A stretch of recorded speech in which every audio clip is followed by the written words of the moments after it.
There's a question I often keep coming back to, and that is, how can I get rid of my ego?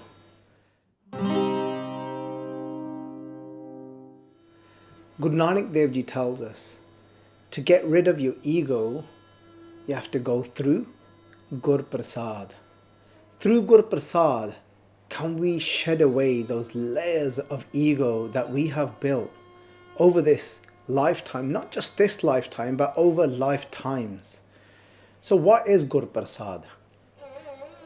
Gur meaning the Guru, the one that enlightens us, the one that is one with that creator, the one that knows everything of that one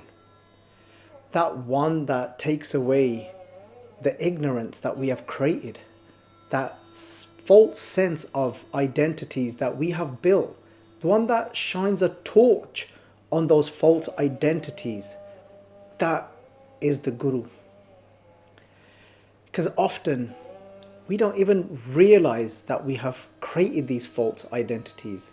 We've started to believe that that's all that we are, that's all that I am, until the Guru comes along and then starts to break it down for us and starts to tell us.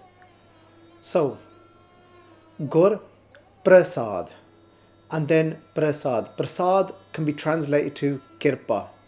Kirpa meaning grace.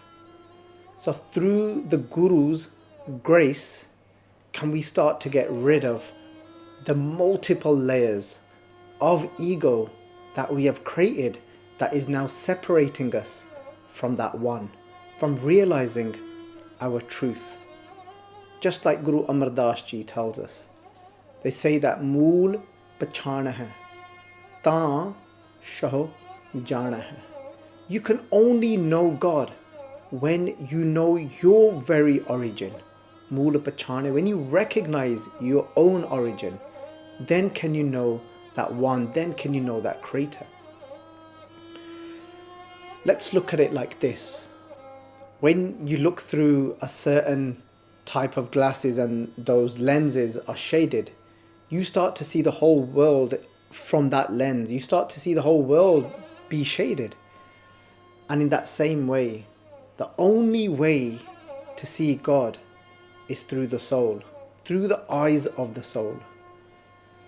The Guru tells us, Atam Ram, Ram hai Atam. That Atam Ram, Ram means the one that is embedded. And Atam is that part of God that is inside of our body. It's no different to the God that is outside of our body. It's the same. But we're referring to that part of God that is inside as Atma, as the soul. So here the Guru tells us, Atam Ram, that actually the Atma is Ram. But you can only see Ram being the one that is embedded in everything and is everywhere, can only be seen through the Atma, through the soul. We have to wear those glasses. Until we're looking through the glasses of illusion, we're never going to be able to see that one. And this is what the Guru does for us. Starts to take away those layers and make us aware of those layers. The Guru tells us that Kood Kaya, Kood Kappad, Kood Roop Apar. That your Kaya means your body. Saying that your body is false. When we read these translations and we say, oh, my body's false, and we're thinking, well, no, not really. Here it is. And what it means is this body is not going to remain forever. Again, Guru Arjan Dev Ji makes us aware of that. Jo dise, so chalanhar, lapte reho teh and andar. They're saying that jo dise, whatever can be seen with these physical eyes, jo dise so chalanhar, that is going to leave and go one day. The Guru shines that torch for us on this illusion of us starting to think, I am body. Kood Kaya, the Guru reminds us, actually this Kaya is false. it's not very often we start to think, I am this jumper. The Guru says, but clothes are false as well. But that's not very often we actually start to think, I am these clothes. But we start to identify and get very attached to looking and wearing certain types of clothes. That's what the Guru does for us. So prasad, the kirpa, the grace. So what we're going to do is, we're going to look at this in two parts. The first part of grace, what we're going to do is we're going to look at the first part of grace, that without a Guru, we wouldn't even know which direction to look. So we've already just explored. The Guru points us towards that direction. So this is the first way we're going to look at it, as what grace is, what it means to have the Guru's kirpa. So I could be lost, just wondering. And even though within myself, I'm saying that I want to meet God. I want to have darshan. I want to have union. Or sometimes we don't even say the word God. We say that I want to experience peace. I want to experience bliss. I want to experience eternal happiness. But actually, it all leads to the same thing. We're saying the same thing. Some call it God. Some call it Sahaj. Some call it that equipoise. Some call it eternal happiness. But actually, they're saying just, I'm searching and I'm looking for God in my life. Just saying it in different ways. So, I've got no wisdom of that one. I have no understanding of God. I just start blindly just looking this way, going that way, and trying to find what I think is God. But Gur Prasad is that the Guru says, Kabir, Jaha Gyan Taha Dharam hai. The Guru will give us Gyan, the Guru will give us wisdom. And with that wisdom that we receive from the Guru directs us towards the correct direction and saying, no, look this way, look in this direction. It's not you getting caught up and indulging in more pleasures and trying different types of food or whatever it may be, of traveling and thinking, well, if I get to see this country, if I get to go there, but it's actually God that I'm looking for, and I start doing it in this completely wrong direction. So the Guru gives us that wisdom and saying, Kabir Jaha Gyan, where there is wisdom, Taha Dharam hai, then I can have dharam, meaning then I know the actual way, which way to go. Which way does the Guru direct us? The Guru tells us, Sabkich karam hai, bahar nahi, bahar tolle, so param pulahi. The Guru says that everything is within the home of yourself. Sache sahiba kya nahi kar tera. What isn't there in your house? In the house of God. But where do I find the house of God? That Harmandar eho sareer hai. Gyan ratan pargat hue. The Guru says that this very body is your Hari Mandar, is the temple that is housing that one.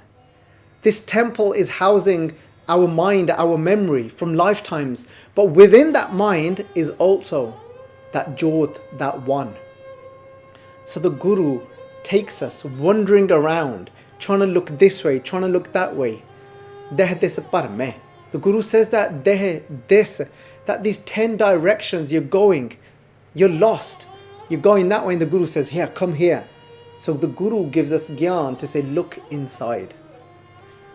The Guru tells us that Atma Ram, that Ram that you're looking for, is that a part of that in the form of the Atma is inside of you. Come this way, go inside.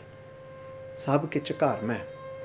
So in that way, that is the Guru's grace upon us that sends us that right direction. And actually, this all then goes on to the next part as well, which we're going to cover in the following videos to come. Because it's then the Guru that tells us, Jap, Gur Prasad, it's the Guru's grace. Through Guru's grace, we come to understand Jap here can be translated loosely to meditate. I say loosely, or we can even word it this way, that we can literally translate it to meditate. And then there's different types and forms of meditation. Jap is one type and one form of meditation as well. The Guru tells us that through the Guru's grace to meditate. But again, who, how, on where, on what? The Guru has been telling us throughout, saying to meditate on the one. Saying actually there is nothing but one.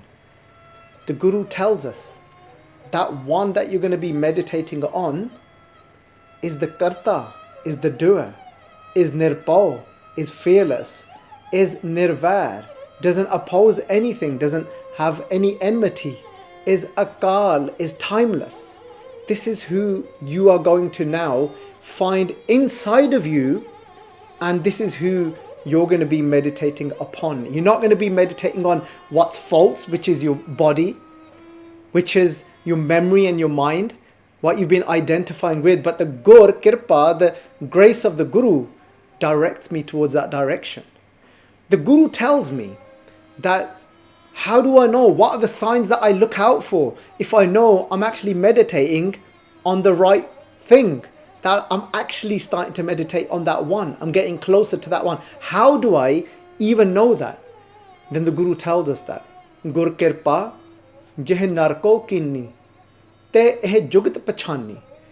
And then Guru Tegh Bahadur Ji tells us that through the Guru's kirpa, through the Guru's grace, Gur kirpa jeh narko kinni, that the Guru bestows his grace upon the nar, upon the sek, upon the disciple, upon that human being. Gur kirpa jeh narko kini teh eh jugat pach. They recognize this jugti, this way. What's that jugti? What's that way? That way, that meditating on God is this. When you're getting to this state, what's that state? Jo nar, dukh main, dukh nahi manne. Because they say te eh jugat pachani, you'll understand this way. What's that way? Jo nar, dukh main, dukh nahi manne. That nar, we can nar here means human being, but we can translate even to that disciple. Jo nar dukh main. In the midst of when there's difficult times, when there's times of what would normally be received to be suffering, a time of suffering, a time of pain. Jo nar dukh main. Let's translate that more accurately to pain. Things within the world that are said to be painful. Jo nar dukh main, dukh nahi manne. But they don't see that now. They aren't now suffering because of what's happening externally anymore. That's how you know you're getting closer and you're actually meditating on that one. These are the nishaniyan, these are the signs to look out for. Jo nar dukh main, dukh nahi manne, sukh sane arpa nahi jaake. Kanchan mati manne sukh sane arpa. There's no fear inside anymore. The fear of needing to impress someone, the fear of needing to remain on top and keeping others below me, because now for me I'm getting closer to one. There is no second, there is no one to be above, there is no one to keep under me. So the Guru's kirpa, the Guru's grace directs us who to meditate on. Receive that wisdom from the Guru to go inside. You're not going to find it outside, no matter how hard you try. So it's through the Guru's grace we know even what it is we're going to be meditating on. And that's why then the Guru tells us that, which we're going to expand on in the next few videos, is that Ad Sach, the one that has always existed from the very beginning.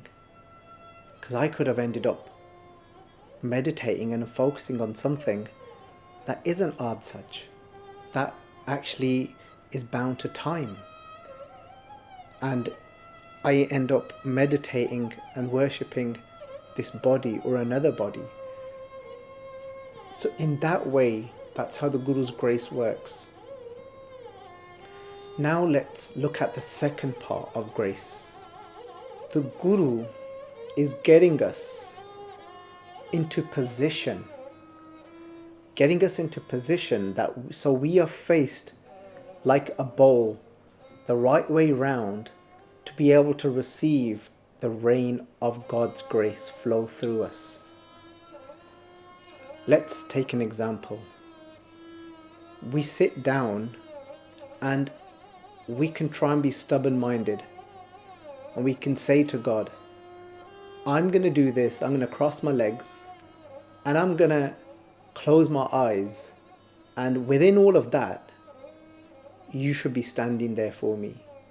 I should be able to feel you, experience you. But it doesn't work like that.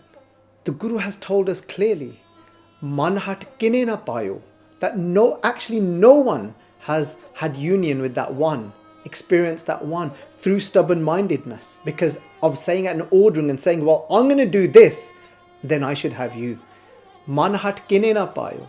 Sab thakke, they all became tired of trying this way. Sab thakke karm kamahe, and creating and earning actions in this way. But Guru Sahib says they ended up just tired in the end. Because it's only through grace can we have an experience and union of that one. Not just with union with that one, with anything. The Guru tells us, only if it's the grace of that one, can you even enjoy a piece of food. Even if you took something into your mouth, it could be your most favorite food, but it's not our power and demand upon God that we have the ability to be able to enjoy it.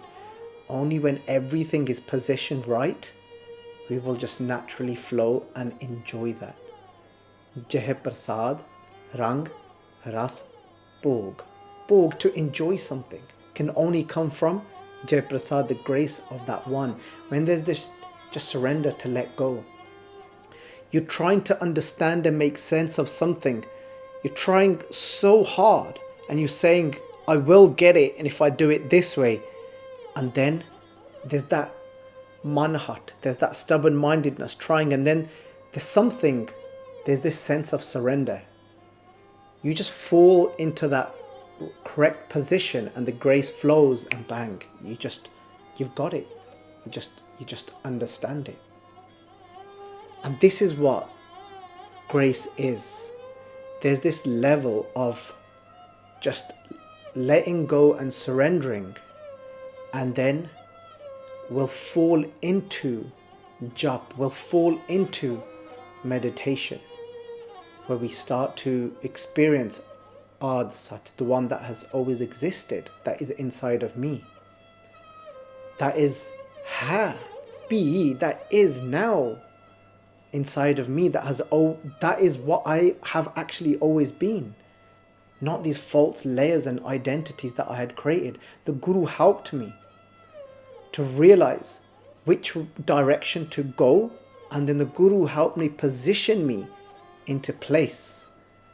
And once I was positioned into place, and then meditation happened to me, and then I started to have a glimpse of that one. That is Gur Prasad. In that way, the Guru starts to take away our layers, shines a torch and says, you've started thinking, I am this, I am a pracharak, a speaker, that's all I am. I am this gender, I am a male, I am a female. And then the grace starts to flow in. And then there is only but that one. That's Gur Prasad. Only through Gur Prasad can that I be taken away. If I say I want to do it without a Guru, I would still have to then say, I did this. I am the one that achieved to be able to sit like this and do that. And that's what I needed to let go, was that I did this.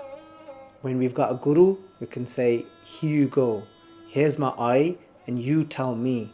And then whatever is achieved, you will say, Gur Prasad. I did it with your grace. When there's your grace, what am I doing? I'm saying, Tu karta, tu hua, mujh mein rahana hu. Now I'm just saying you. When there's a guru, I'm saying you. When I say I achieved this, then there's still the identity of I have done it. Only through the guru can we do this. Vaheguru Ji Ka Khalsa, Vaheguru Ji Ki Fateh.